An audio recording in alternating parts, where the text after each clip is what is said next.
Hi genius, இது என்னோட first video. கேலரிஸை பற்றி பேச போகிறது.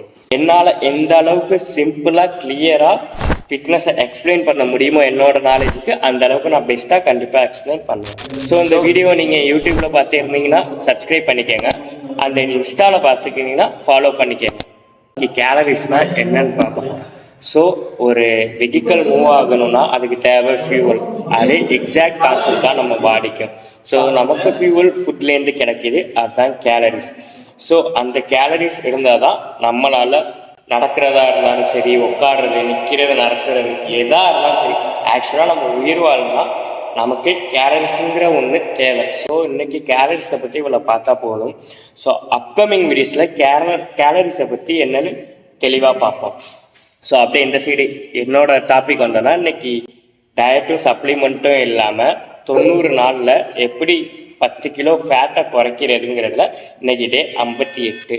ஸோ நான் வழக்கம் போல் என்னோட ஒர்க் ஷிஃப்ட் 12 ஹவர்ஸ் கரெக்டாக அங்கே சவுதி அரேபியாவில் வெல்ரா ஒர்க் பண்ணுறேன், 12 ஹவர்ஸ் ஷிஃப்ட்டு.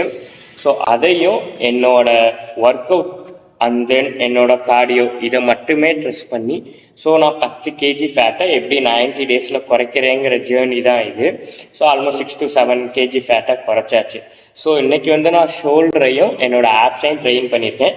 ஸோ ஈச் மசிலுக்கு 3 workouts, so 4 sets 12 reps. So almost எல்லா மசிலையும் நல்லா ட்ரெயின் பண்ணியாச்சு. ஸோ இன்றைக்கான அப்டேட் அவ்வளோதான். ஸோ நெக்ஸ்ட் வீடியோவில் பார்ப்போம். ஸோ உங்கள் ஃப்ரெண்டுக்கு யாருக்காச்சும் ட்ரான்ஸ்ஃபர்மேஷன் ஜேர்னியில் இன்ட்ரெஸ்ட் இருக்குன்னா ஸோ மறக்காமல் இந்த வீடியோவை ஷேர் பண்ணிவிடுங்க. பாய்.